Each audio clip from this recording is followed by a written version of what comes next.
another challenge that I really faced was this kind of imposter syndrome, which you also talk about in your book. And for me, I remember entering the class and you look around and feeling like, wow, these classmates, they're really talking about these anthropology theories, and I have no idea what they're talking about. I have no idea what these people are talking about. Or you read the same material, but then you're going to class and people are saying, you're asking yourself, did I read the same thing? Because you feel like, I do not understand the way you are understanding. And then the professor, I remember you feeling the professors, they're talking from a place of such authority and they're saying so many things. And in my head, I'm thinking, how do you even know all that? I don't know any of that. And you feel like, do I really belong here? Should I really be doing this? Alongside that was just feeling lost. At the beginning of your PhD, you will not know what your PhD is about. And many times, a lot of these things, it changes all the time. You do your research, the thing you thought you'd research is not what you find, it changes. So a lot of these things keep changing. But I remember I didn't really embrace that journey. And I just felt like, why can't I know what I want to research right now? And it will be perfect and I can finish it like X person, right? Hi, Miriam. Thank you for joining us. We don't take it for granted. Asante sana for making the time. Yeah, thank you very much, Gladys. I'm excited for the opportunity to be on your platform and to share my experiences with your audience. All right. So, do you actually remember the first time we met? Do you remember the night of November 5th? Was it November 5th, 2014? Do you remember that night? Let's be honest with your audience. you just you reminded me what that night was because I was trying to think, what really happened on that night? But yeah, you're right. It was the night we met. We were at a pre-selection dinner, and we went to the residence of the British High Commissioner, if I remember correctly.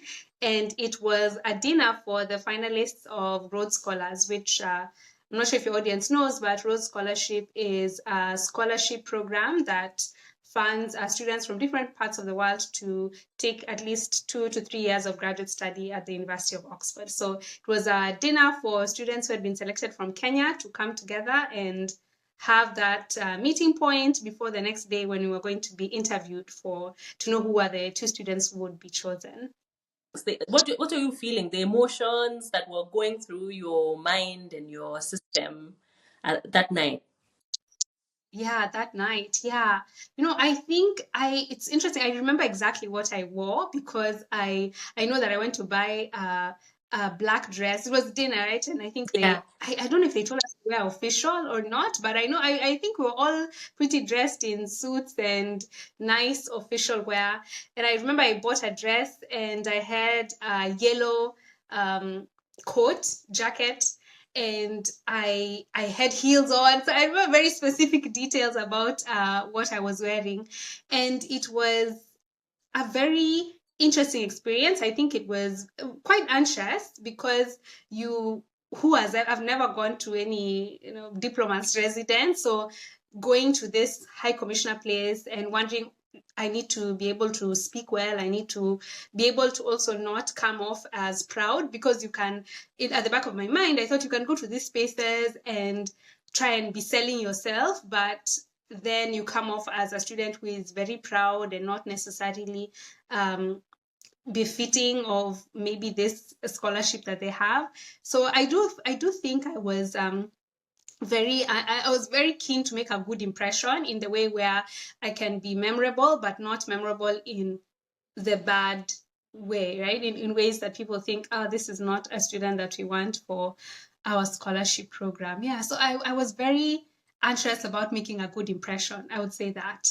But I also, at the back of my mind, for me, I think I went to the whole experience also a bit more confident, because I didn't necessarily think that getting the scholarship was a do or die mission for me.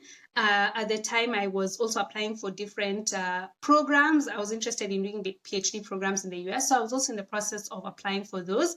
So at the back of my mind, I felt that if it didn't work out and I didn't get the scholarship, I would still be okay, because I'd still be on the journey towards getting my graduate education, maybe not at the University of Oxford, but somewhere else. Right. Yeah. So it was an interesting night, anxiety inducing, and a desire to make a good impression. Yeah, I know. I remember. I was also very Yeah. upset, and I think you definitely made a good impression because I think after that dinner, I was sure you would be one of the people selected. Really? Yeah, you you Okay. you sounded confident and just collected and humble at the same time. No, I was gonna ask you, what did you feel yourself, apart from thinking I would be chosen? Oh my, I think a mixture of emotions. So number one, and I talk a lot about this and I've written about this. So it's a friend who Mhm. kind of pushed me into applying for it because to be honest, I Yeah. I didn't think I had what the guys were looking for the scholarship. But then when I was shortlisted, I Yeah. was so pleasantly surprised. And then when I showed Yeah. up, we were five of us shortlisted, right? I think we were five, yeah. And everyone was so accomplished and Mm. looking confident, and I was just wondering, I actually don't think I'll have a chance. And I kind of thought, I guessed they were going to select a lady and a guy, and so I knew they were going Mm. to select you as a lady to represent the ladies. We were three ladies, I think, and two gentlemen. And then I Mm-hmm. knew they were Mm-hmm. going to select one of the gentlemen, but then as it turned out, we were the two selected that year. So yeah, Yeah. I was excited, but also very, yeah, it was I to be honest, I did not think I was going to get through, but it was like you mentioned, anxiety filled night, but also memorable because we got to interact with those other guys and had a nice dinner Mm. at the Yeah. British High Commissioner's residence. Yes. Yeah, Yes. I don't know what we ate. me too. But do you know what I remember though? What I remember is that after that dinner, nilienda nikatengeneza ugali. Are you serious? Yes, Uko umeshiba? si kushiba. Because now you have to be formal and you cut butter Yes. on fork and knife. And I think that was just, I know. I was not experienced with that kind of thing. And you have to be Yeah. eating like little pieces so that you are able to talk and not spit your Yeah. food on people. Yeah. I know. Anyway, so nilienda nikakula ugali afterwards. So Wow. hata mi I don't sikumbuki blame you. tulikula nini. Haki sikumbuki. Maybe tulikula kuku or something. I can imagine that chicken is standard in such dinners. No. Anyways. So that is the night we met, and we will come back to the Rhodes Scholarship and the whole application process, and Yeah. and what you did at Oxford through the Rhodes Scholarship. But for now, let's come to where you are at the moment. You are currently in the US. Do you mind telling us where you are currently and what you do? Yeah, so I'm in a small town in called Wooster in a state called Ohio, which is sort of close to the Midwest of the US. And I am here because I teach at a small liberal arts college called College of Wooster. And I'm an assistant professor in the Department of Africana Studies. So I teach classes or interdisciplinary classes on African diaspora studies, African American studies. Africana is a conglomeration of the experiences, studies on the experiences of Black people across the world. So that's what I'm doing and enjoying the process so far. Okay, great. So, if as a professor, for our audience, for those who don't understand or have a clear picture of a life of a professor, what do you do as a Yeah. professor on an average day or average week? How is your day looking like? Yes, yeah. So for me, this is my first year as an assistant professor, and my day to day looks mostly preparing classes. So I'm in a primarily teaching focused institution, and what I'm teaching two classes at the moment. So we meet twice a week, and that involves basically preparing for my classes, going to deliver the lectures or take care of the discussions, have the students be discussing, and then also all the other things you imagine professors do or your instructors, lecturers, grading your papers, working on the assignments, meeting students one-on-one who have questions about their performance, assignments that they're working on, projects. etc. And also just generally advising them on their academic careers. That's part of what I do on a weekly basis. The other component, apart from teaching, is also research work. So I am in the process currently of revising my dissertation. I did 6 years of graduate study, and my training is in anthropology, and I produced a dissertation. So right now I'm in the process of working on that dissertation and getting it to a place where it can be a published academic book. So along with that, the kinds of books that you have read or that you interact with in your classes, academic scholarly books, that's I'm in the process of producing one that will be based on my dissertation research. I'm happy to, if we get into that, I'm happy to talk a little bit more about what my research is on, but that's the other component of what I do on a weekly basis. So it's a very flexible schedule in terms of the fact that I just have to physically be in school or when I'm doing my classes or I'm meeting with students. But beyond that, it's up to you to organize your time, how you're going to be working on your research, your teaching, any other kinds of service work that you have for the school. It's up to you to be able to curate a schedule that works well for yourself. Yeah. Okay, great. Thank you for answering that. And while you were, and congratulations, by the way, it's not an easy thing to get that position. And actually, I think I would want you to touch on the challenges.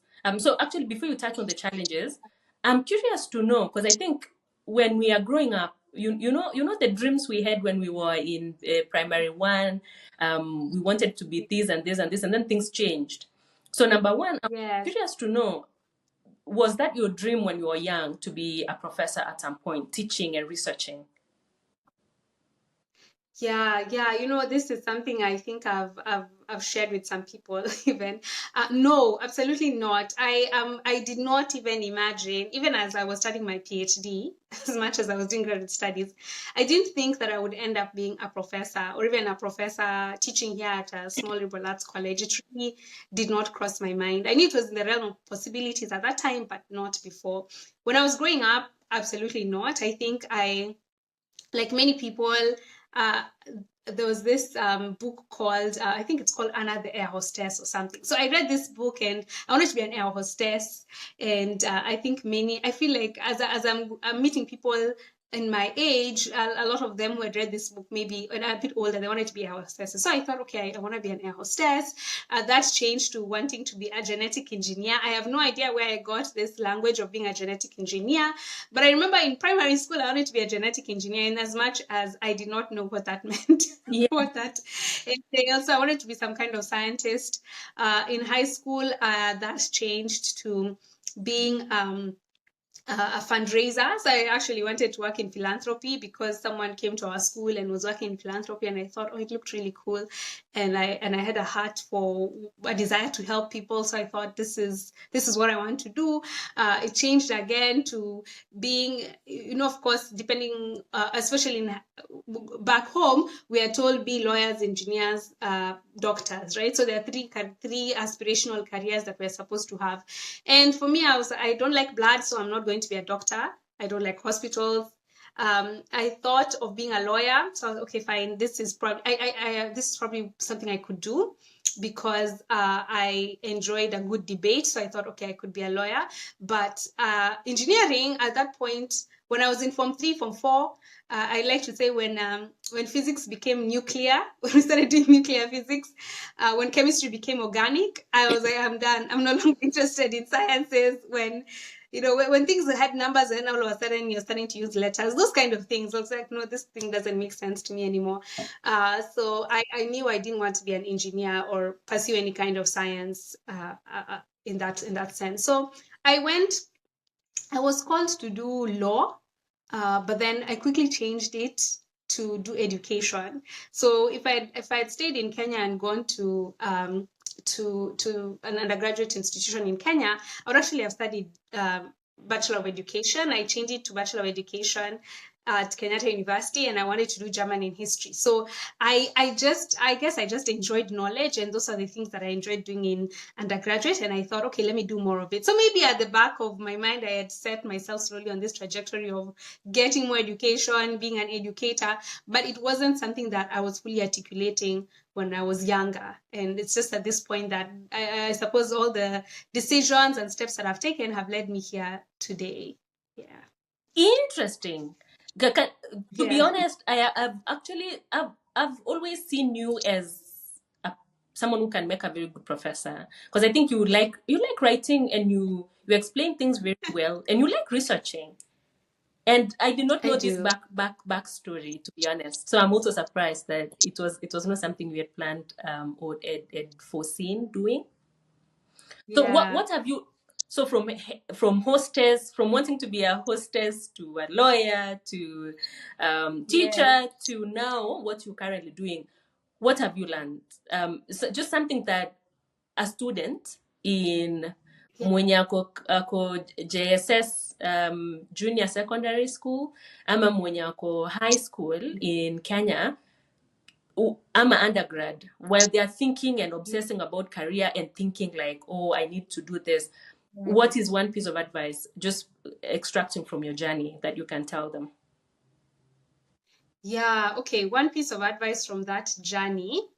And, I don't know if it's the best piece of advice.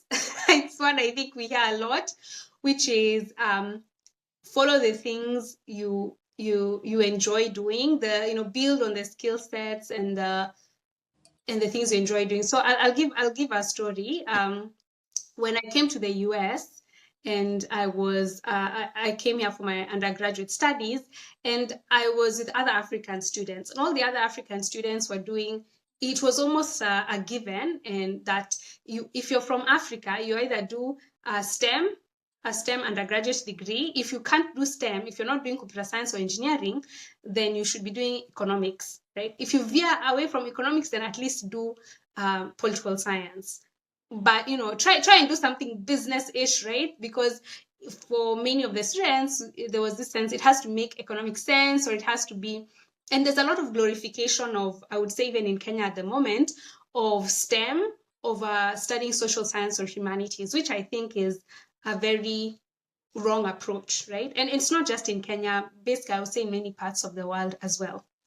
So when I came here, I wanted to study anthropology, which I know in Kenya many times people, I'm yet to meet a student. I've not met many students, but I feel like I'm yet to meet a student who chose anthropology as their first option, right? And sometimes it's what people feel like, this is what I end up doing. It's not necessarily what I intentionally do, but I intentionally chose to do anthropology.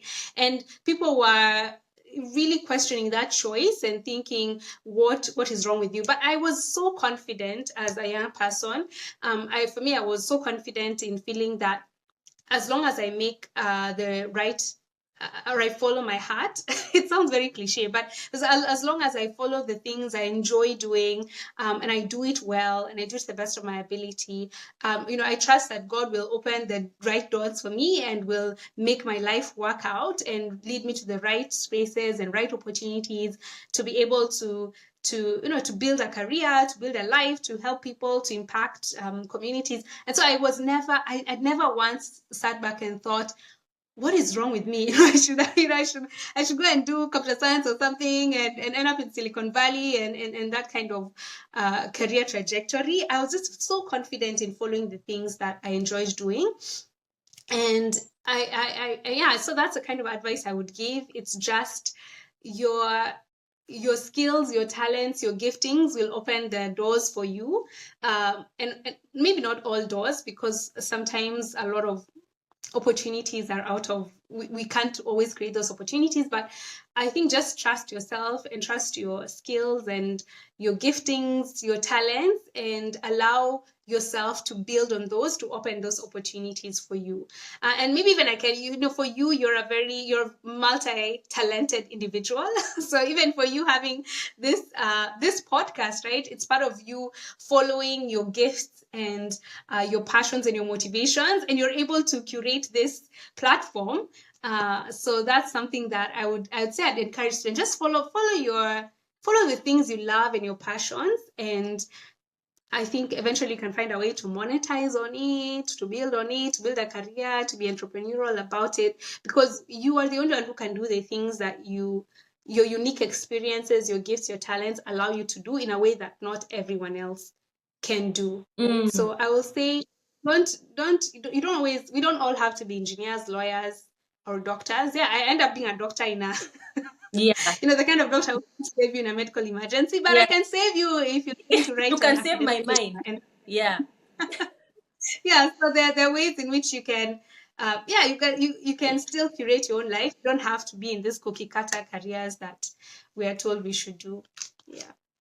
Amazing. And I really love that, because I have been, I don't want to say questioning, but I've been thinking a lot about career choices and all that. Because, like you rightfully mentioned, I've been pivoting quite a bit, and I have Oh, so many interests, and I'm trying to explore all of them. So I really like your advice of following your passion, or at least exploring your interests, and hopefully it leads you yeah. into something you will enjoy doing.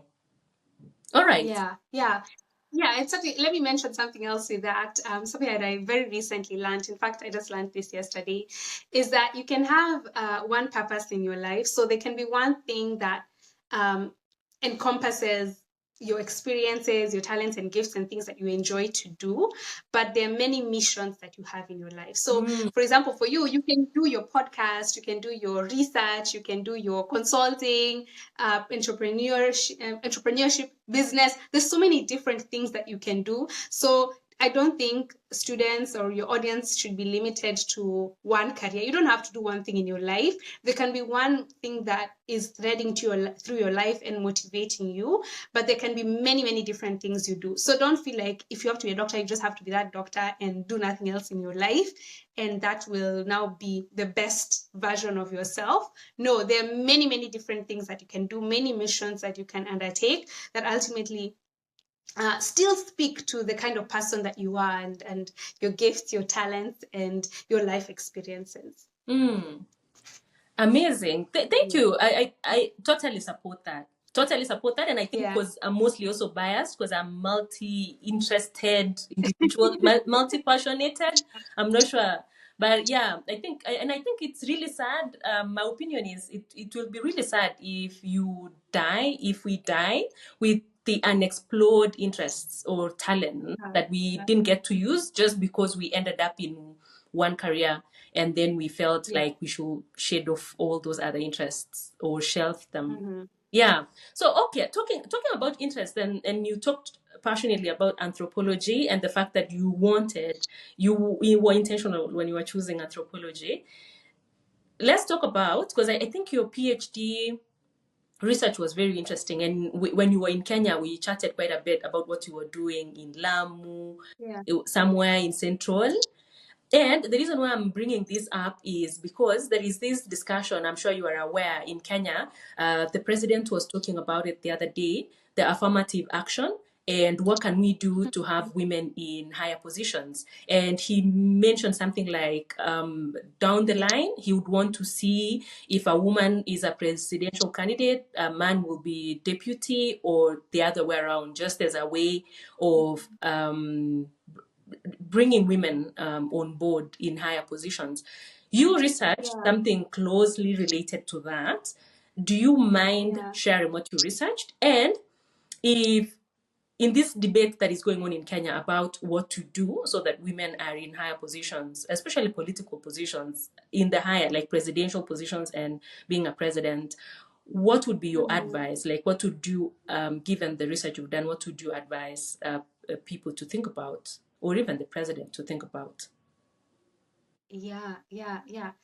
Thanks. Yeah, those are great questions. For me, I did research on, so I researched on this affirmative action, right? The two-thirds gender principle, but I was researching on it from the perspective of MCAs, so members of county assembly in the counties. Because one thing that the two-thirds gender principle has allowed to happen in Kenya is that after the elections, you have hundreds of women who are being nominated into the county assemblies, because the county assembly doesn't have a cap on the membership, but the Parliament, the Senate, and the National Assembly, they have a cap on how many members you can have. So you can't just nominate as many women as possible in order to this threshold, the 2/3 threshold. And so I was interested in going to the county assembly and asking, okay, in this place where we have achieved this 2/3 gender principle, what are the experiences of women on the ground? Because our ultimate goal is to get as many women as possible in politics. What are their actual experiences? If we follow them, if we interview them, if we observe the way they are participating in the county assembly, what can we learn about their experiences, and through that be able to learn more about the impact of having these affirmative action policies across the country. So I was doing research in Kwale County Assembly and then also Muranga County Assembly, and following the women and trying to understand the experiences of women in those particular areas. Now it's obviously at the since 2010, right? We had the new constitution in 2010. We had elections subsequently. And since that time, though, we've not had the 2/3 principle being implemented in the National Assembly or in the Senate, right? The Parliament. And I think for me, when I was, after doing my research, I just felt that I don't, okay, so there's still, right? There's still people sitting and saying, okay, what formula are we going to have? What not formula are we not going to have? There are a lot of debates around some sentiments of people feeling this is giving women a free pass and they're not having to stand for elections like men. There's just a lot of political conversations around it, and not necessarily a lot of intention and goodwill to ensure that the affirmative action comes to pass. But my experience when I was doing the research was, I think, a key thing that can help that people need to really look into, and maybe political parties, the government, is how do you fund women who are participating in politics? Unfortunately, in Kenya, there's a real, the electorate is very keen on money, and maybe if you live in the urban center, this is not something that you necessarily see or experience. But if you go into mashinani, ukienda mashinani, a lot of electorate are expecting money from politicians, whether it is going to their harambes to give them money, or even when you're campaigning, there's money that you have to give out to people. And many times you find a lot of women politicians might not have access to the same kinds of funds that other male politicians have. And so there is a lot of pressure for them to give money. And also there's a lot of, especially in recent years, a lot of violence that we're seeing women experiencing, not just as they're doing campaigns, but also a lot of violence online, a lot of digital violence that they're experiencing and people abusing them. That kind of trolling, for example, that you've seen celebrities having is the same kind of things that women politicians experience. So many times we might be able to change things at the policy level, but then when you look at the kind of electorate that you're dealing with, and I'm not trying to bash Kenyans or anything, but just trying to say that this is the truth of who we are as a people, that we're not necessarily kind and sympathetic or cognizant of the kind of gender-based violence that women politicians are experiencing, and how we as a society are responsible for that, and how we can mitigate that, so we ensure that we are saying, right, when we're saying that we want more women in politics, it's not just a policy that should achieve that, but also us as a society, we should be able to create spaces for women to be able to feel comfortable to run for office. So it's almost like we need some kind of social engineering as well as the policy work that is being done in the background. That's part of what's around that. So what are your thoughts on, so do you think the way President was suggesting that when we have a male presidential candidate, the deputy will automatically be a woman, do you think such a move might help? I think so. I think it might help. I think if you make it a default, I think they call it like a zebra framework. You have a man, a woman, a man, a woman. I definitely think that can be a default, especially if people grow up understanding, okay, the default is we'll have a woman whether we like it or not. Eventually, that might get people into a mindset where they accept women's leadership and see that as something that is part of the fabric of society and not necessarily something that is an anomaly. So I think that can be a good first step. Personally, I'd like to see, I think, he's been praised a lot, and I saw recently he appointed women ambassadors, so that's a good thing. I think I would have loved if he had actually had a woman presidential running mate.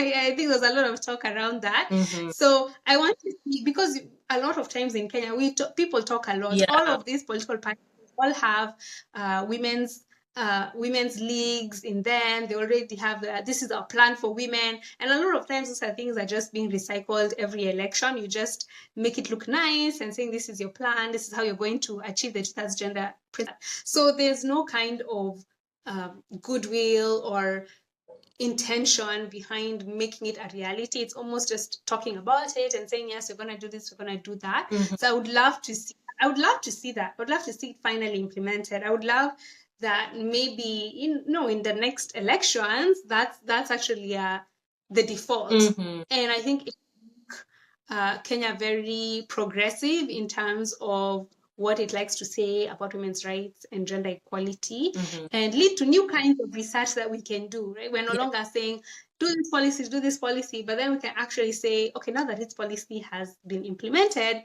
what are other kinds of things that we can think about and ensure that we are moving closer and closer towards ensuring that everyone has a chance to participate in politics regardless of their gender identity. Mm-hmm.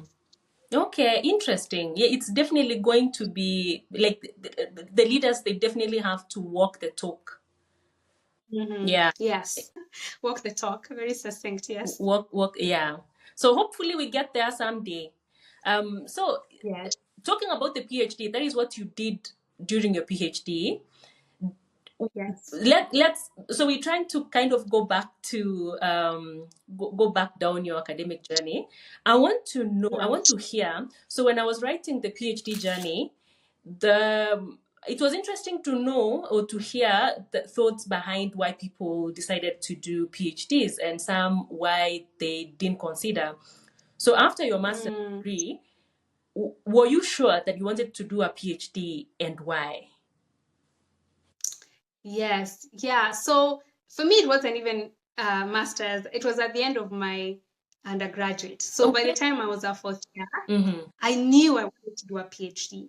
And I knew because and I've mentioned this already, where I was the kind of person, since I always switched careers and I didn't know what I wanted to do, my strategy was, let me just keep doing the things I love to do. So, and again, that's how I ended up in anthropology, which was basically, let me find the major that combines the subjects that I like to do. So when I was in the fourth year, I had an opportunity to go and present a paper that I had written at a conference, and I was very fortunate. I went to a conference in Australia, and I was just an undergraduate, and a lot of the people at the conference were either people doing their PhDs or professors, and I believe I was the only undergraduate student there.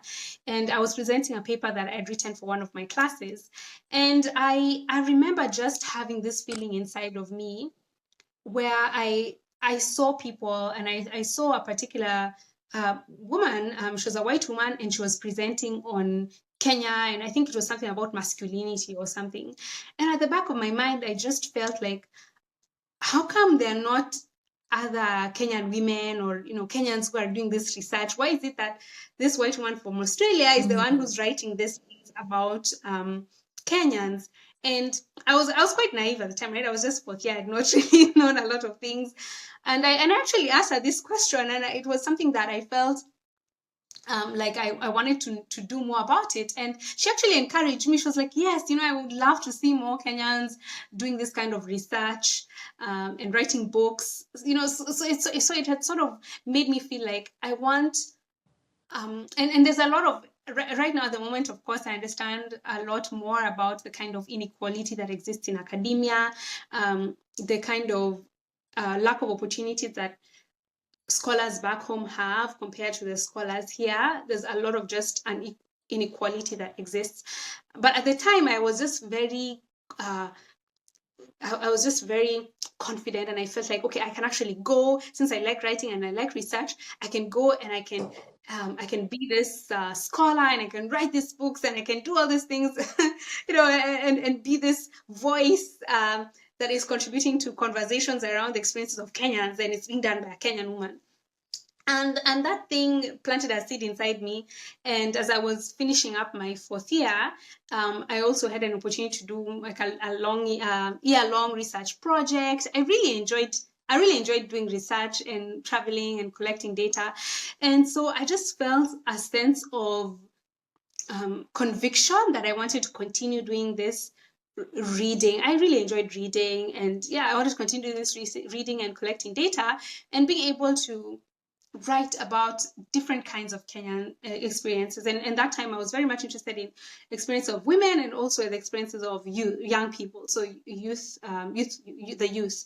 And so I was like, okay, I'm gonna go to graduate school. I'm gonna keep doing, and I enjoyed anthropology as a tool to be able to collect this data, because anthropology uses a research method called ethnography, where you many times you go and you stay with the group that you are interested in researching on, and you learn their thoughts, their belief systems, their ways of life, their everyday life. You participate in the kind of everyday life as a way of trying to understand how they perceive the world, or in that, but if it's a particular topic, what their feelings and their thoughts are around that particular topic that you're interested in. So I just found it to be a very nice, immersive, creative way of getting to understand the world through understanding your own experiences within a particular group. So you're not necessarily, you will always be an outsider, but then you can at least get to experience what they are experiencing and write about it from your perspective.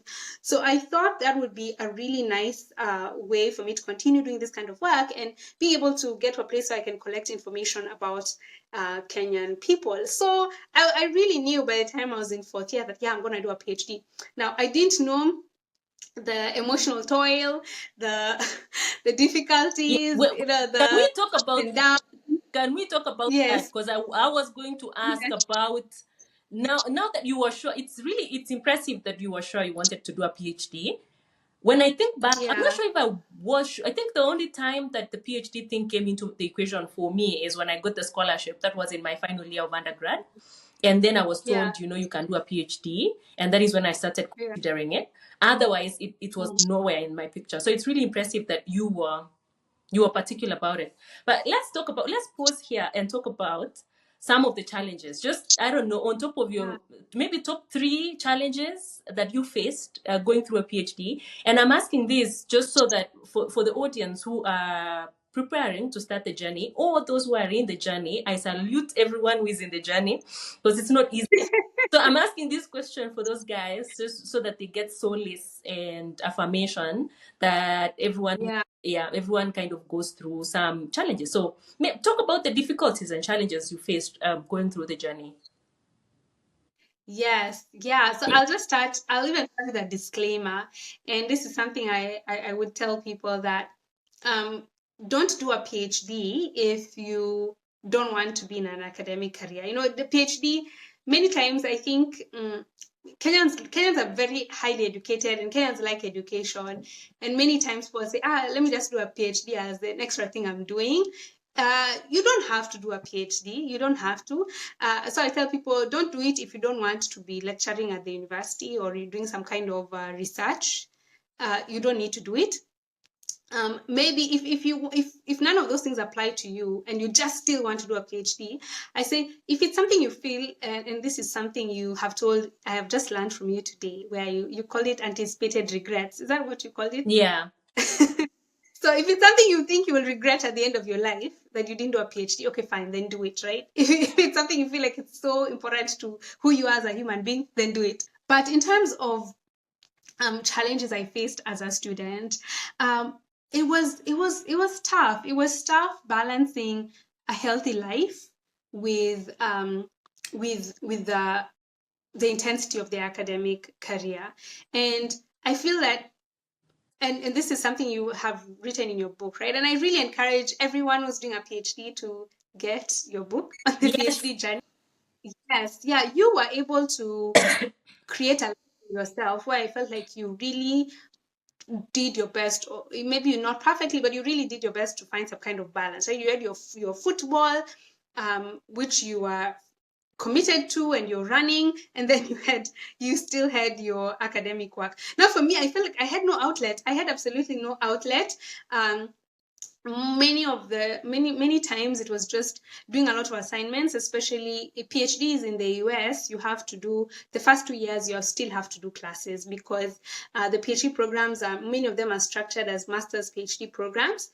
So you come, you do your first 2 years. Yeah, after your first 2 years, you get a master's, and then the remaining 3 years are a PhD. So that's the kind of a program that is in place. So I was still doing classes, and classes mean assignments.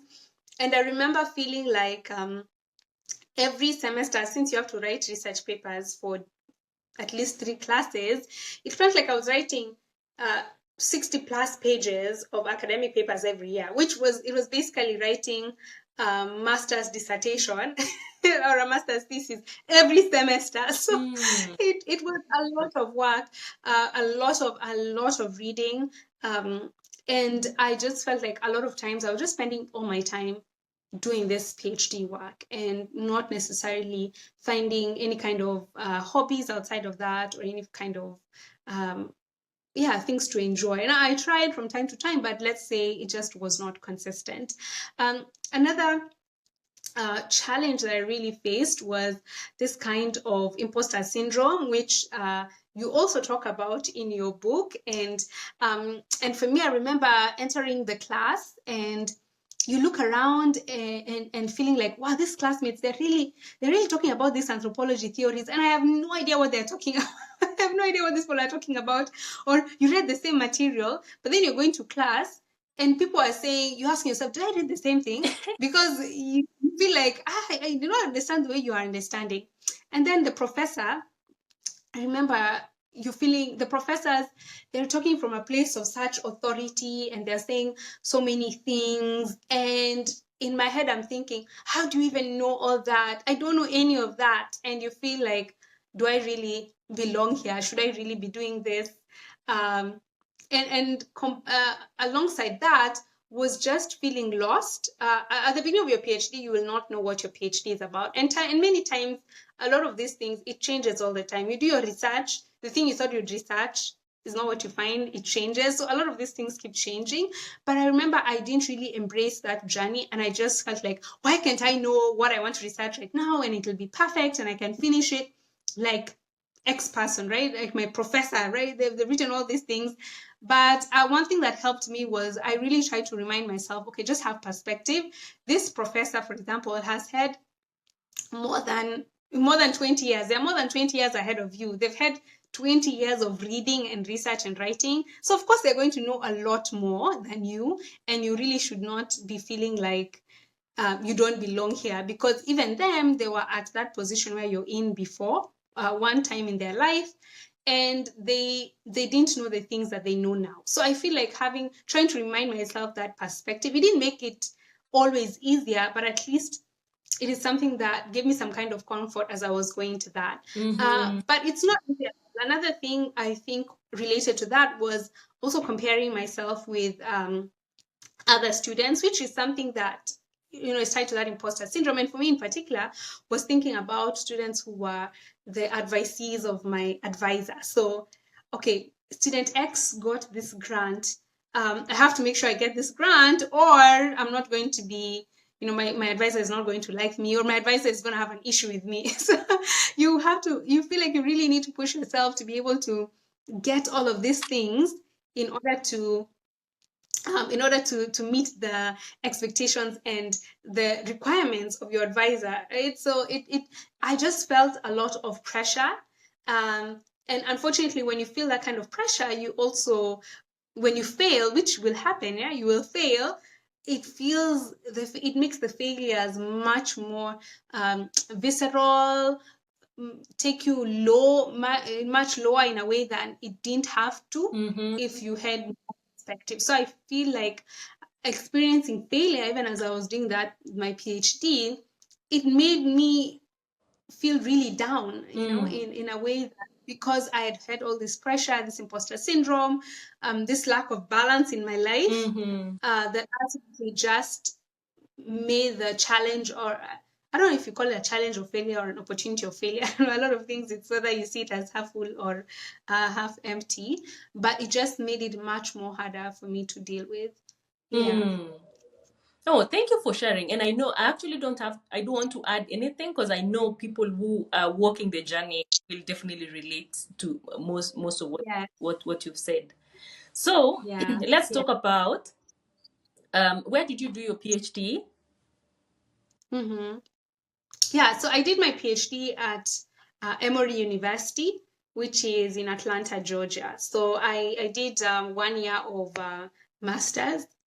When Gladys mentioned about us meeting and getting the Rhodes Scholarship, so I did 1 year of graduate study in women's studies at the University of Oxford, and then after that I transitioned to doing a PhD in anthropology at Emory. Okay. Yeah. And I want you to speak about, so there is, so people ask me, because I did my PhD at Oxford in the UK, and then I decided to move to the US for my postdoc and my job afterwards. And people ask me, why did you relocate? Or UK is better than US? And people are like, US is better than UK. From the student perspective, because you studied at Oxford, so personally, my perspective is a little bit different, because I was working in the US. So I feel like I have a different perspective.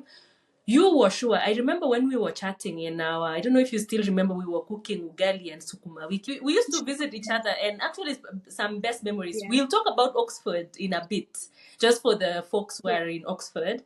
But then I remember you were very sure. You were particular. I'm not sure if I'm remembering correctly, but you were sure that you did not want to do your PhD in the UK. You wanted to do it in the US. Yes. Now, talk about that, Yeah. and the reasoning, your own perspective or your own reasoning behind that. Yeah, yeah. Now you have to tell me, you have to remind me what I told you. I I know don't remember what I told you. you may I don't I know I Or what just did you remember say? that Do you you were remind me? sure that you actually preferred. I remember that you preferred doing your PhD in the US rather than in the UK. So I want to know Yeah, why, just for the sake of people yeah. who might be trying to Mm, compare US and UK. So disclaimer again, this is just like your own perspective and your own lived yeah. experiences. So yeah, I'm curious to hear more about that. Yes. Yeah. Okay. So I think, yeah, you're right to mention that it's my own lived experience. And so I was one thing. I don't remember what particular reason I gave you, but I can reflect on uh, what I can think back on where I was at the time and the things that I was experiencing. So I came into Oxford having done an undergraduate degree in the US. So my education up to that point was very US centric. Uh, it was I had done my education at Dartmouth College, and yeah, so I had an understanding of the liberal arts college system, the education system in the US. And so I was coming to do a master's in the UK with the thought of with the experiences that I had in the US. And I remember one frustration I felt I had with my master's program, and maybe this is just specific to women's studies and not all other master's programs. I can't speak for any other master's program. I can only speak for the women's studies. At the time, I just felt that there was a lot of independence. It was almost like they were letting you figure things out on your own.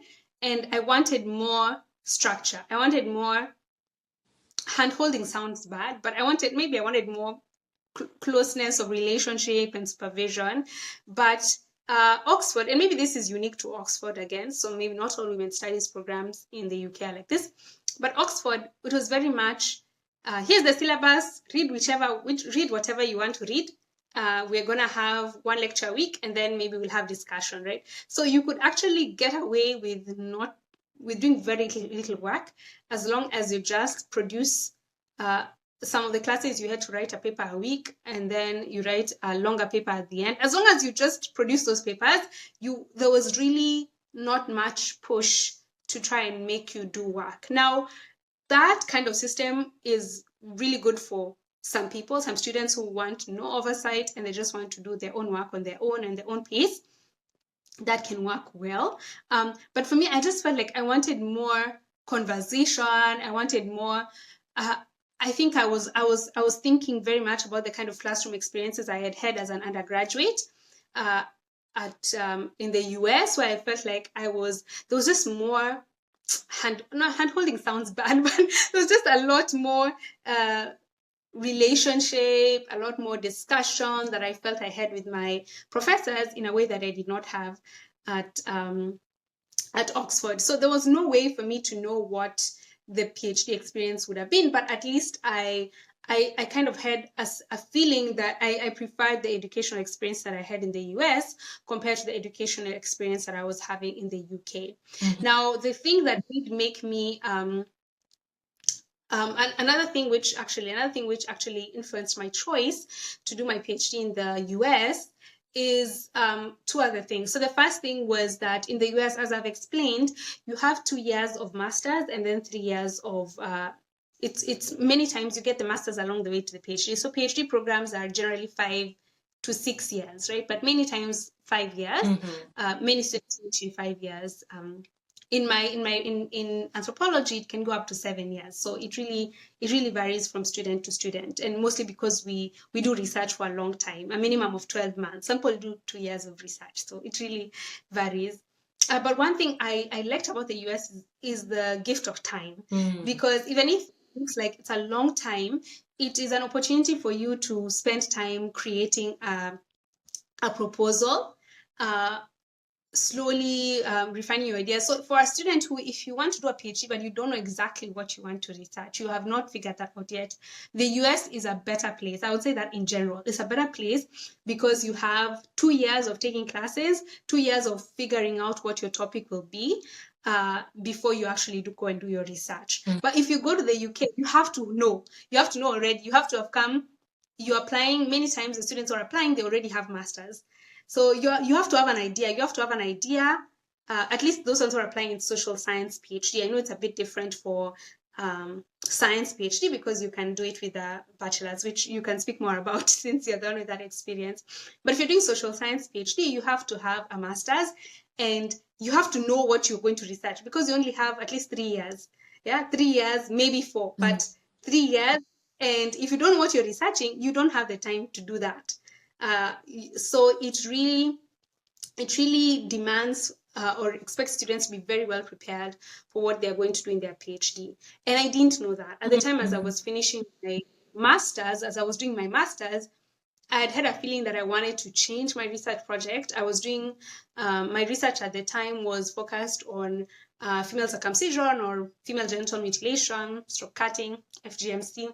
And I had reached a point where I felt like I no longer wanted to be actively doing research in that. I wanted to expand and do something new. Mm-hmm. But of course, I didn't know what I wanted to do. I just knew, okay, I want to do this 2/3 gender principle thing. It looks interesting. I want to research on that. But I didn't know exactly what I wanted to do. And so I felt like going back to the US, because I knew I have the 5 years, I'd have time to figure that out in a way that I would not have if I stayed in the UK. Mm-hmm. The other thing, so I've mentioned the type of education system, if you know what your research is or not, but the other thing was the question of funding. So funding in the UK and at Oxford for me was limited, right? So I had the Rhodes Scholarship, but they were going to only, they tell you that they fund you for 2 years, and they might do 3 years if you're doing a PhD. But for me, at that time, I had already done 1 year. And so I only had maybe maximum of 2 more years of extra funding. So I had to figure out where another 2 years of funding was going to come from, or another extra year of funding, depending on how long the PhD program would take me. And I'd talked to some students, and it seemed like it's not always easy to get funding because there's no central pool where you're assured you will have funding. You have to either work for a college as a tutor or apply for a fellowship at a different college. It was just, you just have to look all the time for this money, and it's not something that's assured. But I knew in the US, for PhD programs, you get admitted with a scholarship stipend, right? So you get, once you're admitted, many programs, I'm yet to find a program that doesn't fund, but I don't know all programs in the US, but many programs will give you will waive your tuition, or will pay for your tuition, so you don't have to pay any tuition, and then they'll give you a living stipend. So this varies from institution to institution. Some schools will just give you the money regardless of whether you work for them or not. Some of them will expect you to do some kind of teaching for them, or to help professors with research. So there are many different combinations, but you are admitted, at least your tuition is paid for, and you are admitted with money and health insurance, all these things. So, which you don't need in the UK anyway, because you have the national health. I don't know what I forgot what NHS stands for. Anyway, you have NHS, so you know your health insurance is covered, your health care is covered. So I knew that if I wanted to succeed in doing a PhD, if I wanted funding, the US was a better place for me. And also for me, I wanted to do anthropology, and anthropology requires you to do collect data, right? Like I've mentioned many times, you live in a place for a long time, so you needed extra money for that kind of for that extra research you're doing. Where is this research coming from? It didn't seem, and maybe I didn't do as much research as I could have done, but from the research I did and asking different students, it didn't seem like it seemed like it would be really tough for me to find agencies or places that could fund my research in Kenya. I would have to save for myself, find different places where I could get money. But in the US, because there was so many agencies, right? There are many agencies that fund research. So at that point I knew, okay, when I come to the US, there's a National Science Foundation that funds anthropology research. There's another organization called Wenagren. There's at the time, it doesn't do anymore, but there was Social Science Research Council, which gives international fellowships for research. So there were many.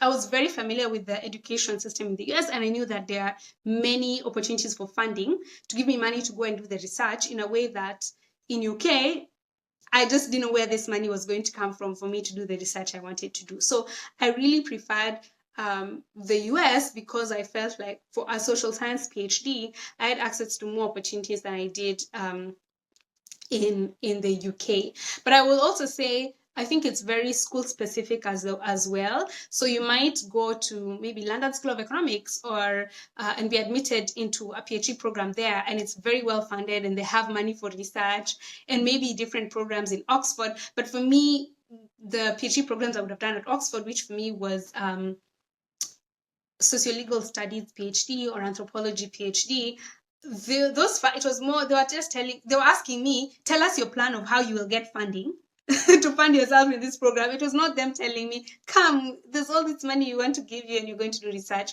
which is what I would prefer, because I didn't want to spend my energy looking for funding when I wanted to spend my energy doing research. So those are three of the reasons why I ended up going back to the US for my PhD instead of doing it in the UK. I'll also mention, I also did not get admitted into a PhD program. I think I should mention that, right? I only applied to one PhD program, which was the Sociolegal Studies PhD. For various reasons, I did not want to do the anthropology PhD at Oxford because of just the legacy of colonialism. And that's a different conversation. But it just felt like this were the anthropologists who went to Africa, and this is, this, I don't want to be associated with this legacy in that way. And maybe they've come a long way. I'm not familiar with anthropology at Oxford anyway. But of course, even the US, they have their own struggles, right? So that was not very much a valid reason when I look back. But I did get admitted into the one PhD program that I applied for. And I think I attribute that to, I didn't have a very strong proposal because, like I said, I didn't know what I wanted to research. So I could just make some things up, but I don't feel like I had a convincing proposal that said, oh, this person is actually going to finish this in 3 years if they come here, because they don't really fully know what they want to do. But in the US, that same kind of proposal got me into 6 PhD programs in a way that it didn't in this other place, because in the US, you don't have to have everything figured out. But in the UK, I had to have everything figured out. And I think also the funding thing worked against me because I didn't know what I wanted to.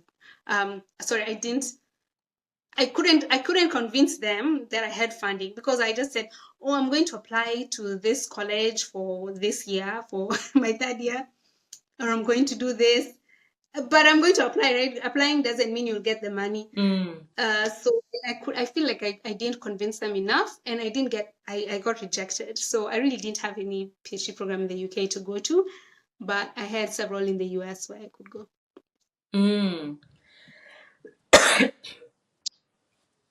Bless you. As we say, bless you.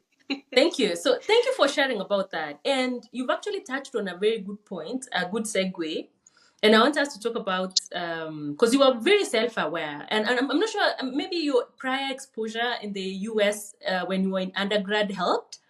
But I'm happy you talked about activism, and you did a lot at Oxford. I'm not sure if you want to touch on that. But the reason why I want us to talk about, I really admired your self-awareness, or like knowing the environment. So I arrived at Oxford, and I mean, as you know, Kenya, I don't know if are we 99 point whatever percent black? And the idea of racism was never in my vocabulary, ever, until I arrived in Oxford, and now you are a minority and you don't know how to look at things. Even we went to Oxford on a Rhodes Scholarship. So for me, Rhodes Scholarship was just a normal scholarship until the name Rhodes came up, and I was in a college where the statue was actually mounted, and I had no idea. I remember so many times, like those Fridays. I think you were in the committee, in the Rhodes Must Fall committee. Were you? Yeah. Yeah, and there were these demonstrations, right, on Friday, like huge demonstrations, and I used to wonder, why are people demonstrating? I wanted to join the demonstration, but I was like, if someone stopped me and asked me, why are you demonstrating, I actually would not know how to, like, in a clever way, like explain why we needed to demonstrate.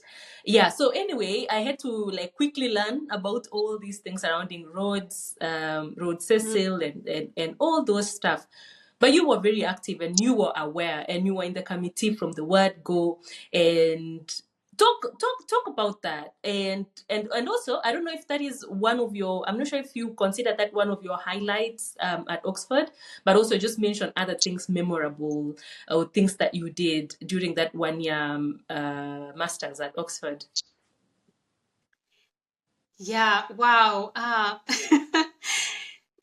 think I'll say I don't have the best of memories. So sometimes you might highlight your role, and people are like, no, I don't remember you being so central the way you're saying you're central. So I will say I don't feel like I was central, right? Okay. I did attend some meetings, but I wouldn't say that I was the backbone of the activism or the structure. But I definitely participated as much as I could.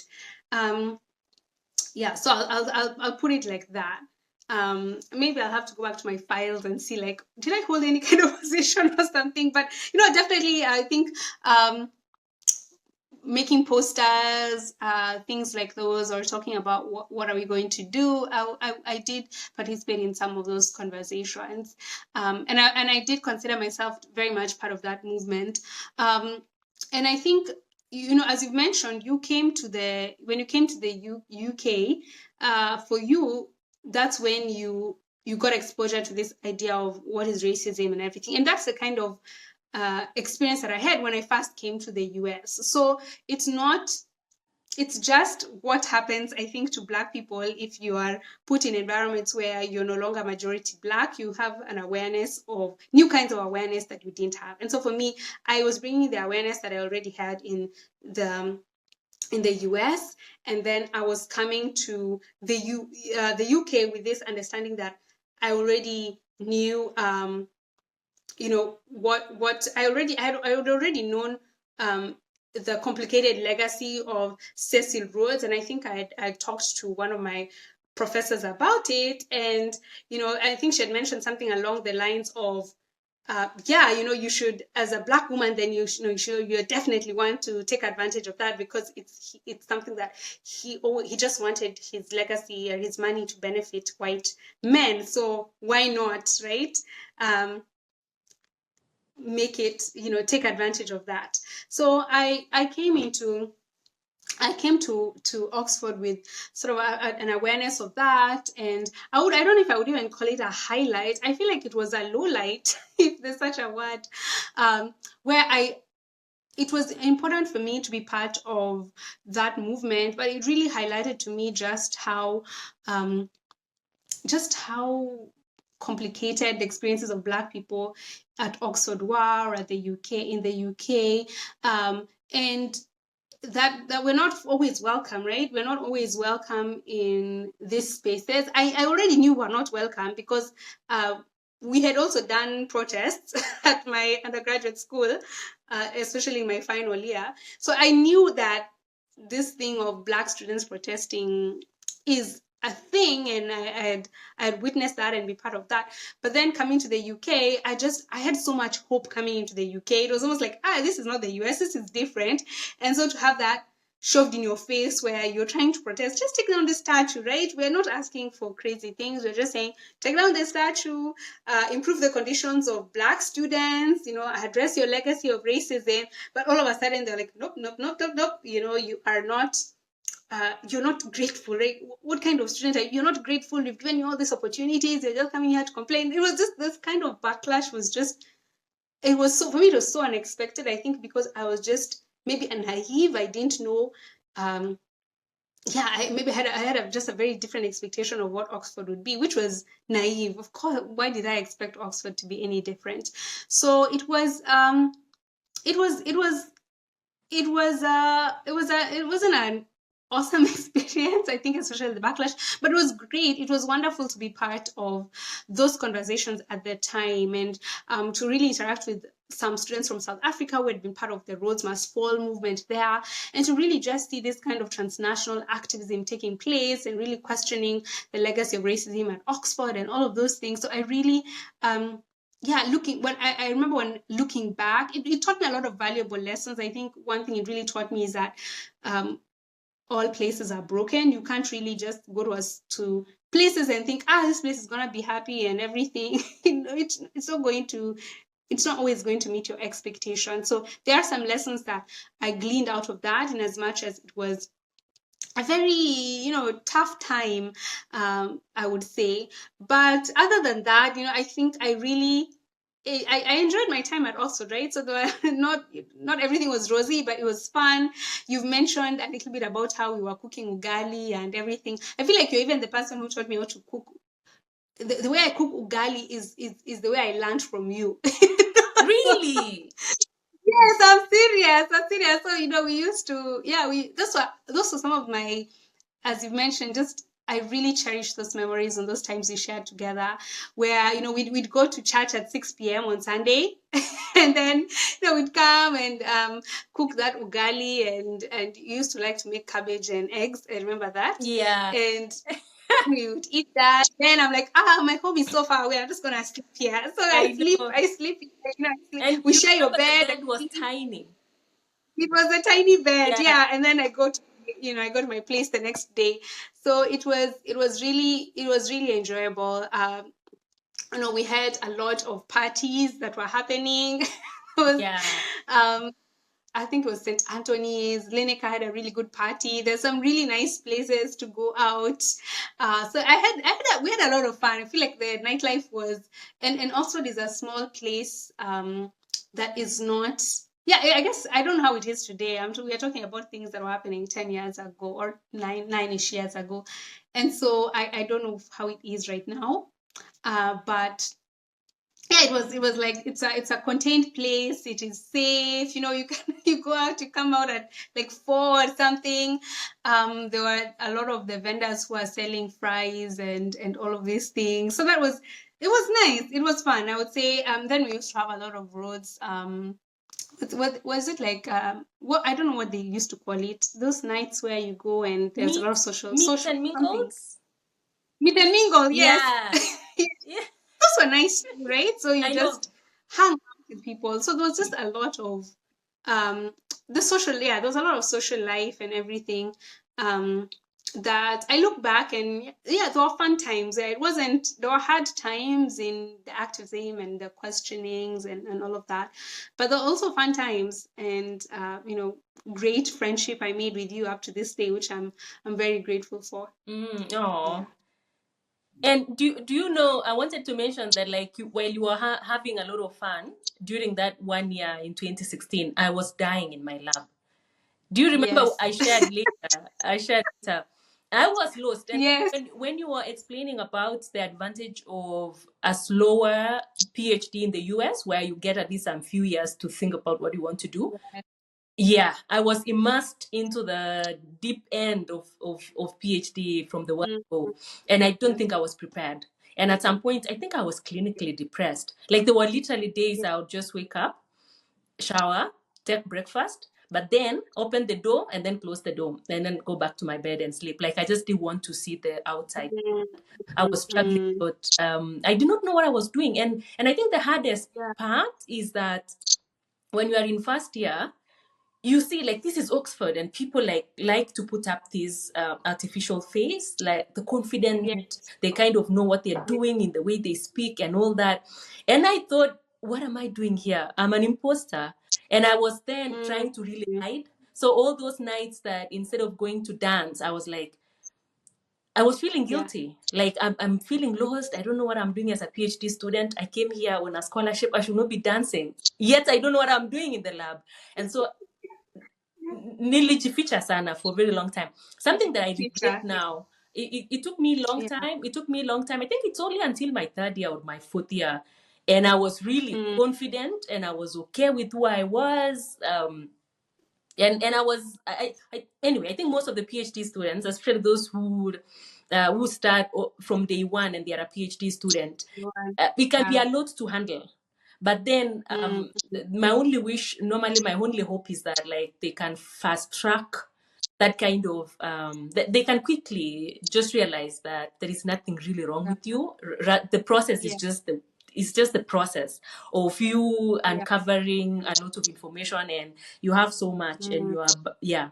Anyway, and you are also so far away from home and away from your loved ones, and so it's yeah. so many things at once, and you get overwhelmed. So anyway, so Yeah. your first, it's sad that I didn't accompany you to most of those fun events. But yeah, those came a bit later for me. But yeah, that is interesting. Yeah. Yeah. Yeah. No, it's true. It's a journey, and I remember I was always asking you, hey, let's go out, But I was like, in my head, I was like, I was telling myself, Gladys is so studious. I need to be as studious as no, Gladys. no. And I remember I think I even wrote a draft of my personal statement when one of these days where I'd come for a sleepover at your place, because I was like, okay, let me work in Gladys's room, because this is a room of focus and inspiration and all of I that. wish. But of course, I think later on that, when you, because you had a really steep learning curve, you came in and you had to, I think, do your proposal by the end of the year. And I'm like, you Yeah. just came and you have to learn all of these programs and all of Right. these things. You are a poster child of determination and just hard work, but also, yeah, it was really tough. It It was really was. tough for you, and I'm really happy that you were able to go through all of that and get to a place where you created a nice routine and a nice balance for your life, because yes, it wasn't, that first year was not easy for you at all. No. Yeah. And then yeah, I Yeah. changed what many people don't know. I actually changed my PhD research topic somewhere like 6 months into the Yeah. PhD. And I was like, Mm. bas, I was like, unaona. So that ina Yeah. critic was telling me, unaona, kiherehere. Unaona, ulikuwa unafikiria unaweza fanya hii kitu. And it was telling me, you see, you are an imposter. And anyway, it just kind of heightened that imposter syndrome thing. But hey, Mm. we survived. We survived it. We did. I mean, okay, We I'm did. told I'm told not to use survive because it's sounding not nice. We thrived. Well, we what an We thrived. yeah. No, we didn't always thrive. Like we didn't always thrive. That's a lie. We Okay. survived and then thrived, Okay, let's right? be The honest days and say it we was just survived. survival. Yeah, the days where it just had to be survival. It was, yeah. Being honest, we survived. Yeah. But you know, Yeah. in the book that I wrote, I had to choose words correctly and say thrive, just so that Yes. it's a bit Of more course. positive, you know. But yeah, Yeah. Yeah. the You're guy's right. going You're right. through. Well, hard. I know. Anyways, Yeah. let's talk about there is, I feel like there is so much we can talk about Oxford, but let's pause there. But then the Oxford Mm. Masters that you did was in Women's Studies. Yes.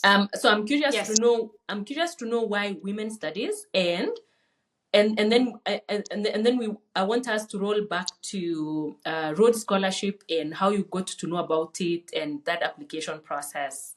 So why Women's Mm. Studies? Yeah. So I wanted to do women's studies because I wanted to get more grounding in feminist theories. When I was doing I've mentioned already that I knew I wanted to do a PhD by the time I was finishing my fourth year. So in fourth year, the research I was doing at the time was on ethnicity.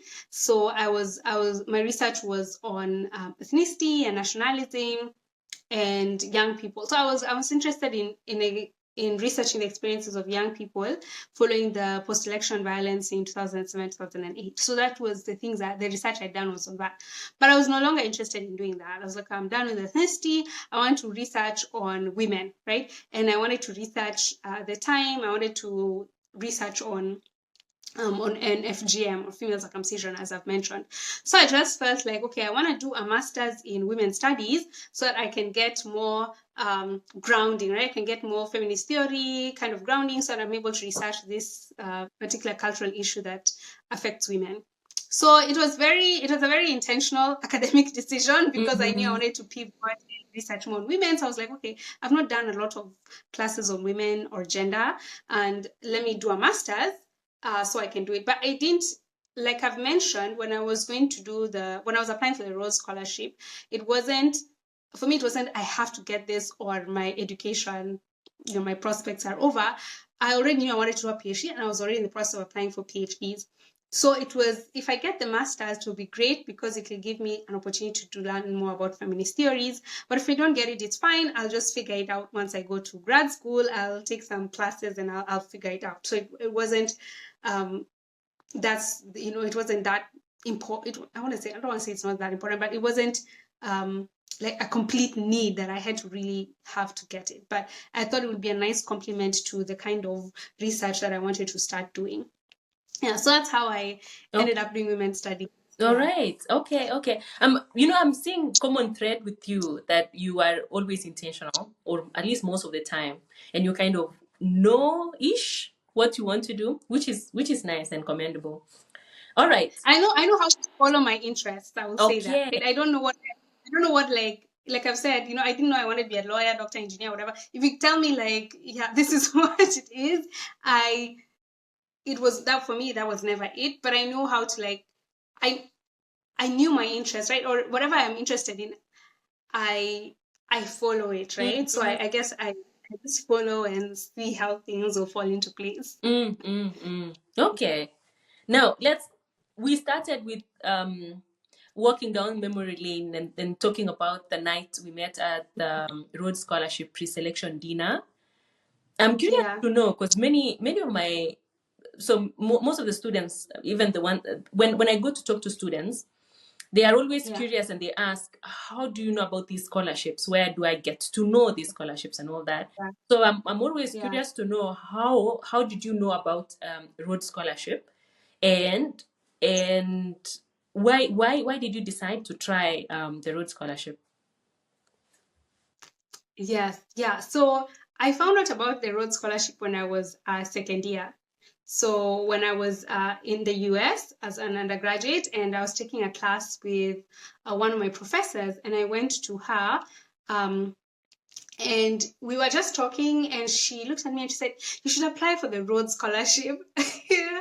And at the time, I was like, "What? What is that?" So she gave me that curiosity, and she thought I'd be a good fit for it. I don't know why. I don't fully remember what our entire conversation was, but I remember she's the one who alerted me to this opportunity. And so I found out about the Rhodes Scholarship. I had at the back of my head that this is something I'm going to try and apply for once I finish my studies. And my college as well, they had a scholarships office that was very keen to assist students. So they assisted students.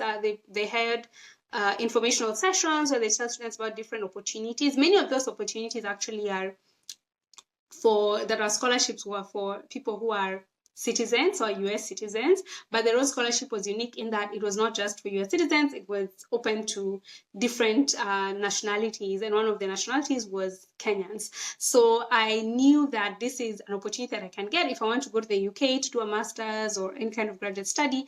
I knew that this is something that I can pursue. So I always had that at the back of my mind, and then once I had finished my studies, I applied for it because I knew this is something I'm going to do when I'm done with my undergraduate studies. Okay, that is interesting. And then talk about how. So, and I'm asking this question for the sake of, especially even particularly for the Rhodes Scholarship, right?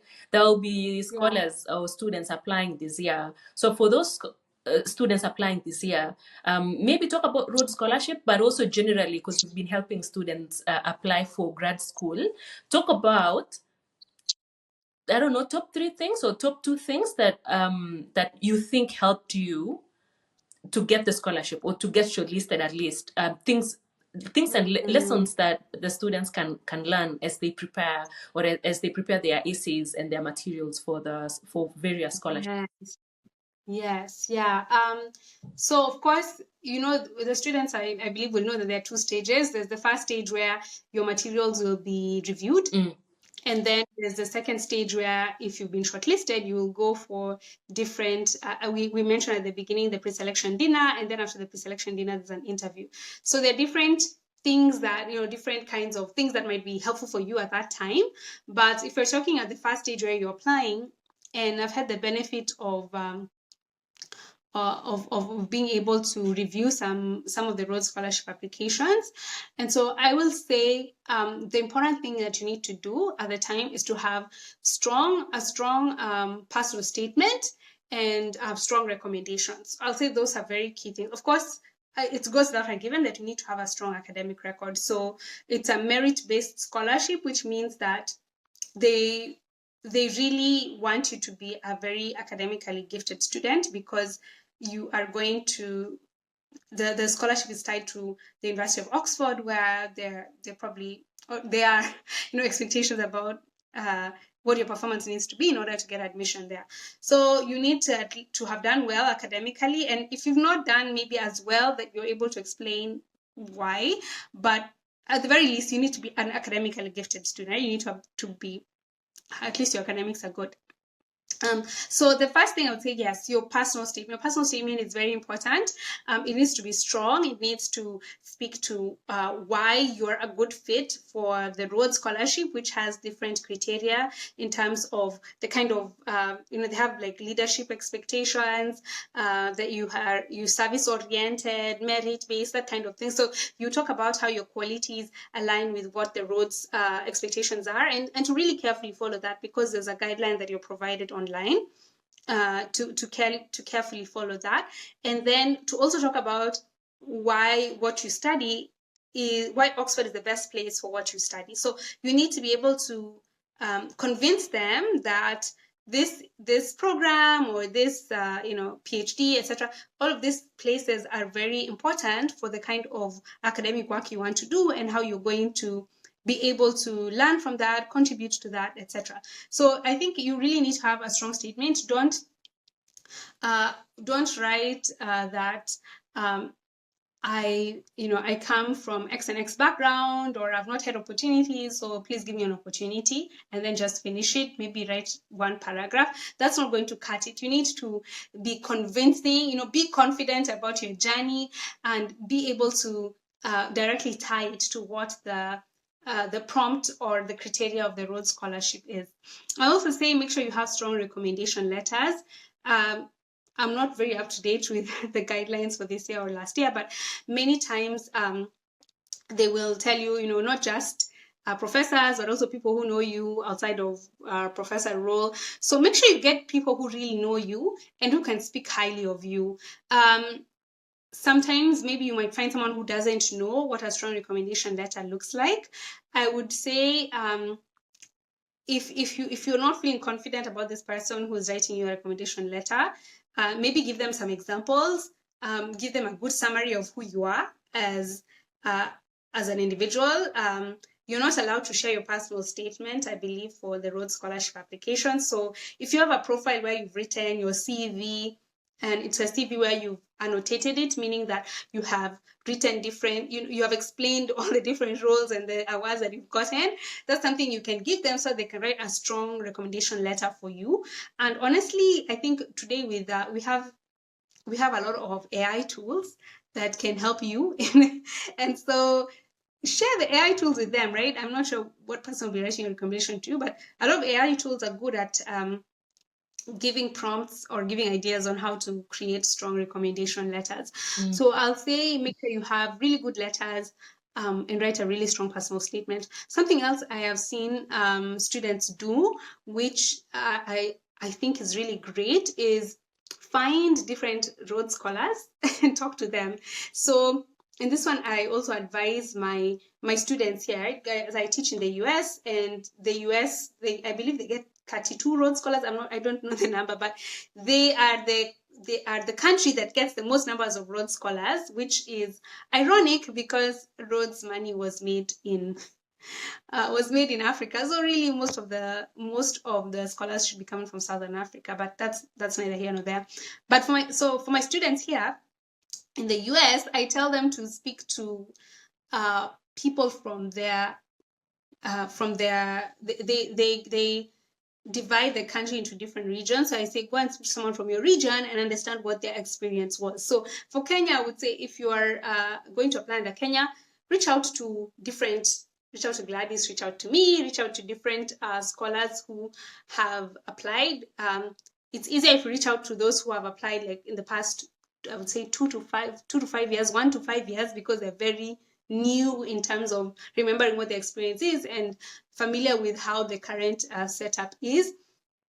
Talk to them, find out what their experience is, learn from them, learn from if there are people who are in the programs where you want to go to, find someone who's in that program, ask them how the program is. So you're going into your application process with a bit of knowledge and understanding. Now that one might be best perhaps if you can't do it before. I would say definitely if you get shortlisted, definitely find someone, if you can, who has gone through the process and ask them what the experience was. Ask them about that dinner. Ask them about what the interview questions were. Those are really good ways in which you can feel more prepared because you have an understanding what different people's experiences have been. So you don't have to, speak to someone before when you're applying because you don't know if you'll get shortlisted. But if you're shortlisted, definitely find someone, if you can, to speak to, and they can share what their experience is. Yeah. Thank you. Thank you for summarizing that. And I'm planning that we have another session down the line, kind of a workshop session, to talk about personal statement, talk about all these materials, what should be included, the structure and all that. Because I know there are so many students. I was that student. I had a strong story, but in terms of writing it down in a persuasive manner, I couldn't. So just for the sake of such students, we'll organize at some point and we'll call you back to present and tell us more about that. So thank you, Miriam, for that. Let's go to another topic that I wanted us to discuss.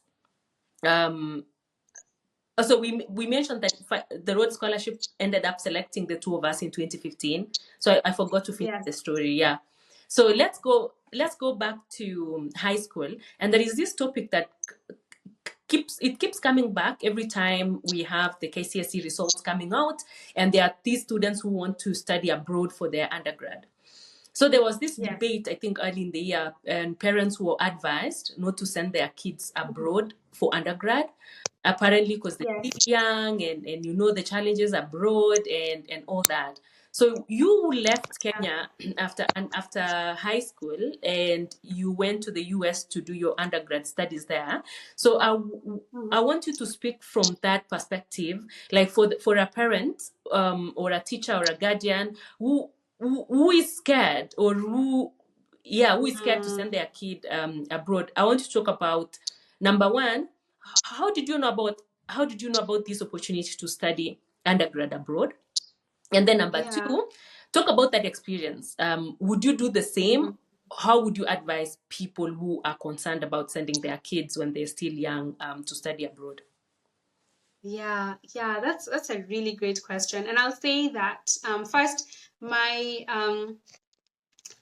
I have to ask my parents again why they let me go abroad, but they definitely encountered those narratives where people say, when you let your kid go abroad, they wataenda kuharibika, yeah, wataenda kuingia nini, then they're just going to not finish school, etc. So they was my theory, my working theory is that I'm the third born of 5 kids. So my eldest sister was working in was a student in Kenya, and so was my eldest brother. So I'm like, okay, I think I was the middle kid. I can be let go, right? Because you have your son, you have your oldest, you have your firstborn, you have your first son, right? You are safe. So yes, you're safe. This middle child, because they are can be good. They can go and do, right. And I've always been a very much go-getter and very headstrong, maybe stubborn child, and so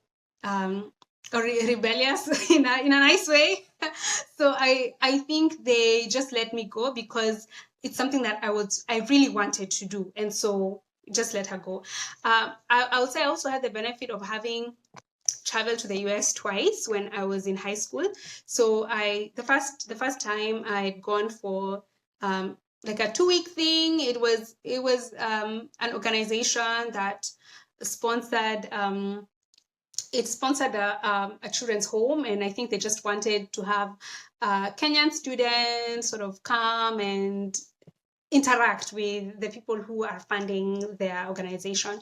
So I went, I had a 2-week stay, and I was staying with a family that runs this organization.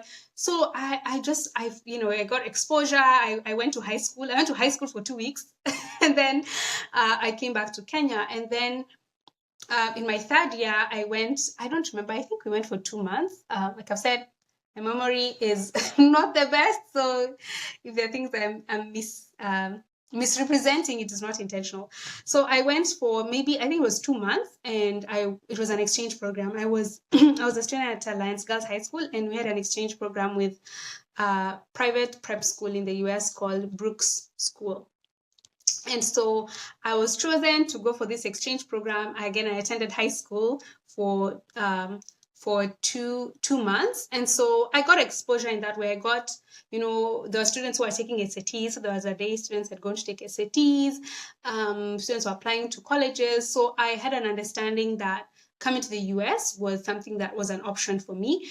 And also my high school had been sending students to the US. So every year there was at least 1 or 2 students who had come to study in the US. And so there was that kind of institutional knowledge. There was a teacher who had participated in these exchange programs to Brooks School and had gotten a knowledge about how to apply for schools in the US, and would hold a workshop or a seminar in the school every year. Like, students want to apply to the US, there's a teacher who is talking about it, and sometimes there were students who are coming from the US who come and share what their experience was. So I had this kind of knowledge, and I think maybe I presented that to my parents, and they seemed, okay, this person is knowledgeable and they want to go abroad, and I think maybe that's how I convinced them on how to go. So I feel like and so your question is I what think I you've would tell answered. her. I wanted to know, like, how did you get to know about that opportunity? And I think you've answered. Yeah. Yes, and then Yeah. yes, and then also and I wanted you to speak about would you do the same? Like, yeah, Mm-hmm. like, yeah. Yes. Okay. I also say in my high school we had this big books that were listing all the different colleges in the US. So I think I just benefited from being in an environment where there was that kind of knowledge and exposure, and the school also really supported students who were interested. I've already said there was a seminar, and the school actually those are school bus that will take students who want to go and do SATs, right? So there's a lot of Wow. infrastructure and support Mm. in a public Kenyan high school, yeah, Mm. to be able to students to go abroad. Would I come to the US again as an undergraduate? Absolutely. I think I am so grateful for my life experiences and my experience as an undergraduate. I am so grateful for it. And I think it really exposed me. It really gave me so many opportunities. I went, I was coming home every summer, in summer, the June, July holidays.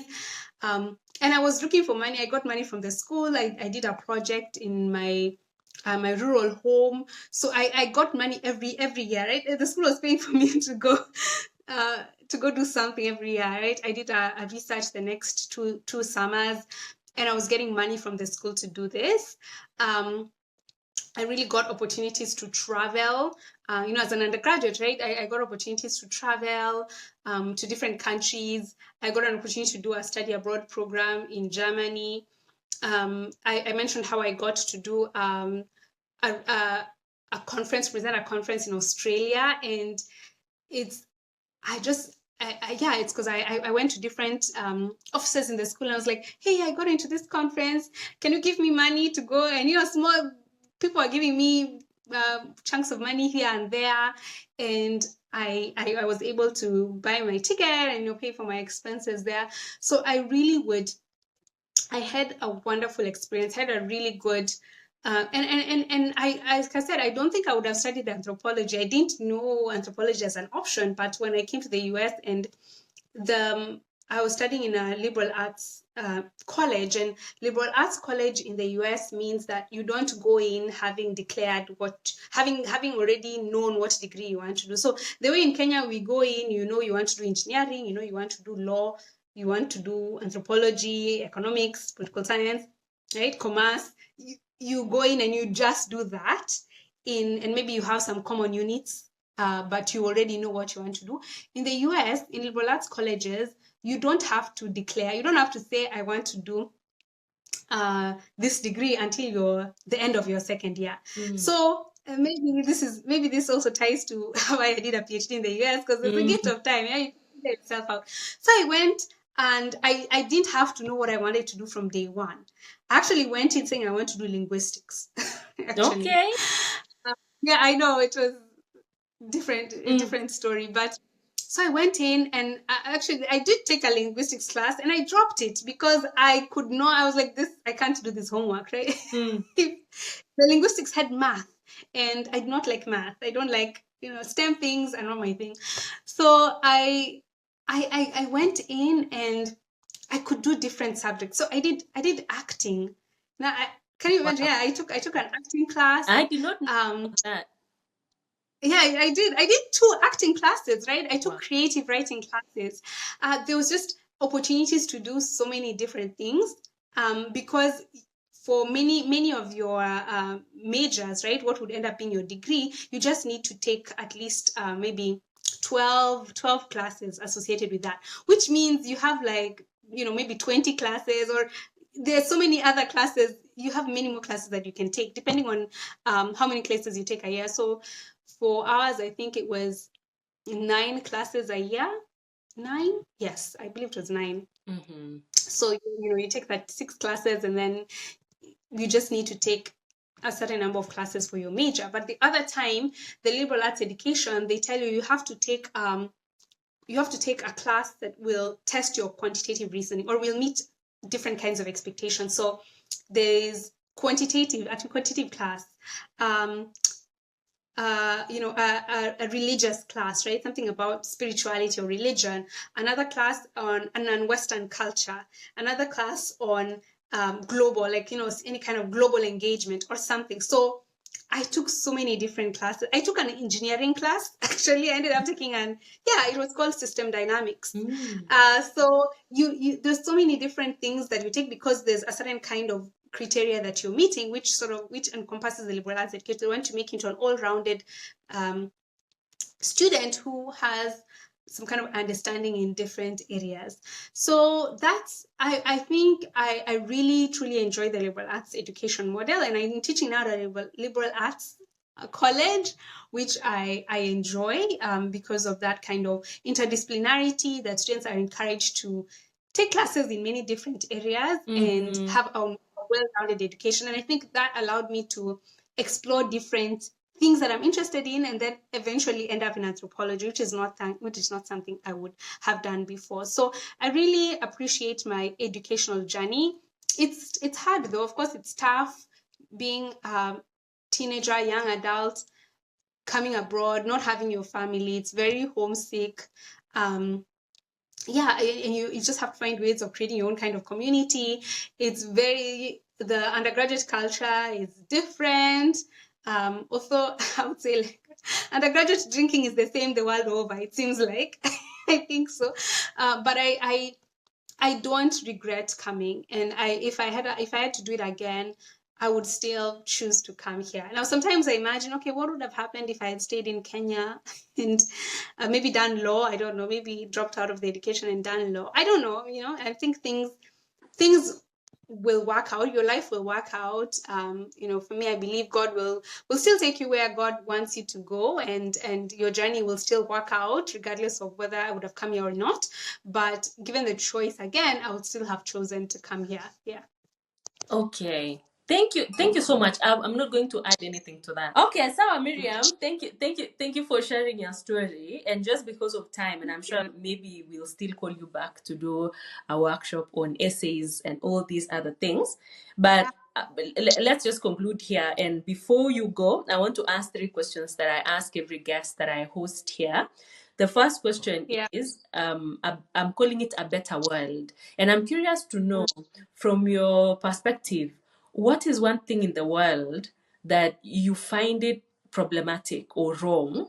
And if you had all the powers, you would change? Yes. Let's be honest with the audience. You told me this question before we started recording, and I forgot to think about it so that I can have an answer. I'm sure there are a million problems. So, right? Bring on one If of there's the one thing I problems. could change,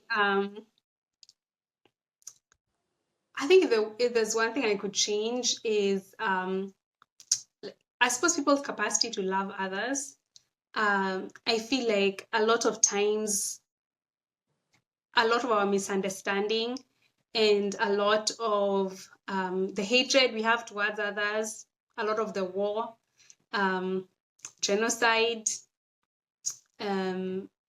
unfair legislation, it's because we just don't have space for love in our hearts for other people, and we're maybe just focused so much on our own well-being and our own like our own lives, right? And what we can get, how we can get out of what we can get out of things, right? If it's like, I want to be rich, I want to be famous, I want to have all this success, right? We are just very inward looking and not necessarily having space in our hearts to love others.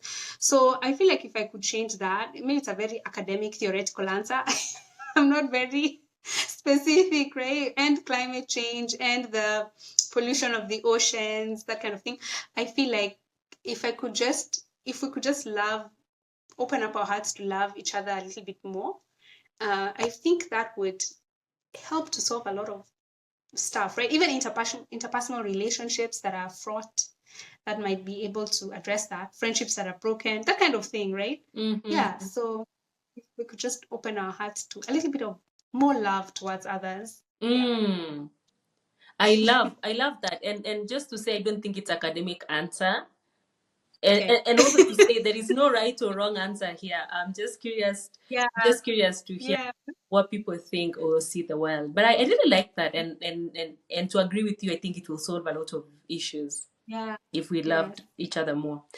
Let's talk Mhm. about the second point, and it is what we had discussed: anticipated regret.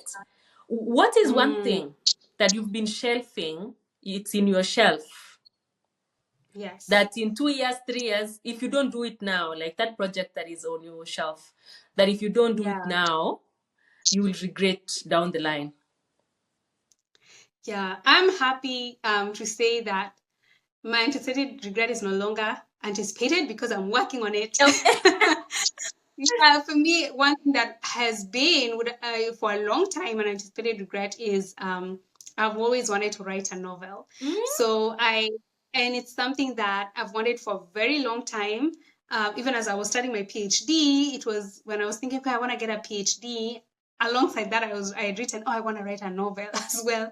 But I just never felt like I had the space, the time, really the time, right? I've mentioned how a big challenge for me as I was starting the PhD was spending long nights, early mornings working on those assignments, and you don't even have any, you no longer have margin, yeah? You don't have space to just do any other kind of writing. And it felt like writing the whole PhD and all of the academic process, it just makes writing is no longer a joy, it becomes oppression. Yeah. I could call it, right? Because this is the thing that is tormenting you day and night. But I also just didn't make space for it. So for a long time, it was an anticipated regret. And I every year after year, I would say in my vision board or goals, like this is the year I'm gonna start writing. But I'm happy to say this is the year where I'm writing. I'm writing it. Wow. I'm it. I'm gonna, my goal is to produce a first draft of my novel by the end of the year, and it's going great so far. I have I've done my best to look for communities online of people who are also doing fiction and write alongside them when I can.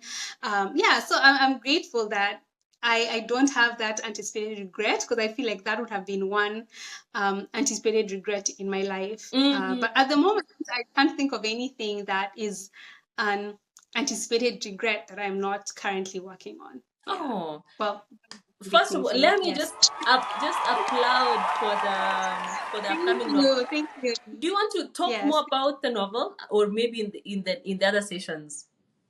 Maybe in the future, right? I Sawa. feel like I don't elevator pitch No response, worries. but I will say that it is. I'm an anthropologist, Mm. so I enjoy cultures. I enjoy different cultures and just looking at the way people different belief systems, and I enjoy reading a lot of historical fiction. So I enjoy Mm. history. And yeah, so it's something to do with culture and fiction and historical fiction and maybe a bit of magical realism type of thing. So I'll just put it like that. It's inspired from my background as a cultural anthropologist. Oh, congratulations, Miriam. I did not know about that. Thank I'm looking forward. I can't wait you. to read it. Yeah. Yeah.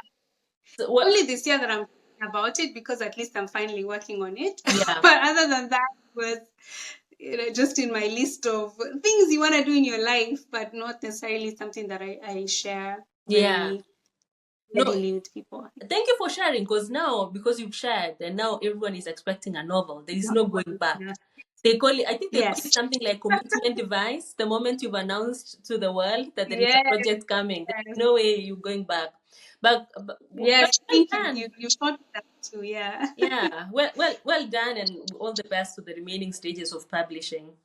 We'll be Yeah. happy Thank to you. review it once it's out. What have you shared with your audience is your anticipated regret? I feel Myself? like you do. I feel like you do everything you set out your mind to. So what is yours? Oh, hey, let me tell you, I have so many things in my shelf. But let me just talk about the podcast, like we talked about it briefly earlier. Yes. This is something that I had never thought. I never thought in a million times that it's something that I can do. Mostly because I don't know, imposter syndrome. I'm not sure, or inner critic. Like I was mentioning to you earlier, it was telling me, so when the idea of podcasting and starting a YouTube channel to inspire students came in my mind, Yeah. and I wanted to do Yeah. it, but the inner critic was like, you even don't have a voice for podcasting, or you don't have enough Mm. content. You know that Mm. inner critic? And I kind of shelved, Yes. I kind of pushed it aside for a while. But then Yeah. I was sure this is something, if I don't do it now, this is something that I'll absolutely regret, because it had come in my mind and it was strong, and I had kind of pictured it and all that. And the only remaining thing was just like overcoming the fear of starting it. So that was something Mm. that I was going to regret if I had not tried it.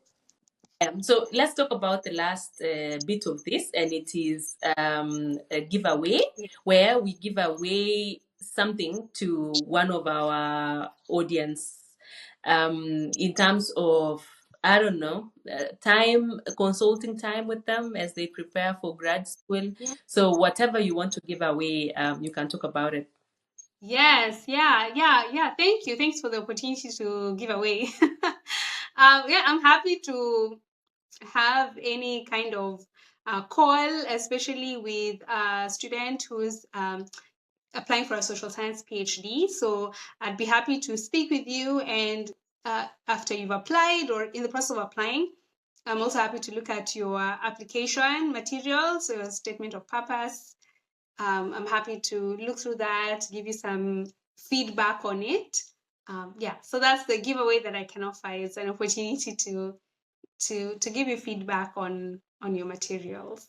Yeah, but really, just anyone who Okay, would love to excellent. reach out to me to talk some more. I'm really, yeah, I'm happy. I'm happy to share my experiences. Mm. Thank you so much, Miriam, for offering to do this. Really appreciate it. So we will try and get you one student and connect you with the student, and hopefully they get help from the consultation time. So asante sana again for creating time to be here. I'm not taking that for granted. Yeah, well, thank you. Thank you so much for being on this platform. I've never been on a podcast, so yeah, you've given me many Mm. opportunities. You interviewed me for your book, so I've never been interviewed for a book. So, and also encourage potential PhD students to really check out your book and yeah, stuff that you've written. You're a very inspirational individual, even as the way your And podcast is named. So, thank you for this opportunity of being part of this as well. thank you, Miriam. Thank you, Miriam. So that is all for today, and I'll see you guys in the next episode. Bye. Bye.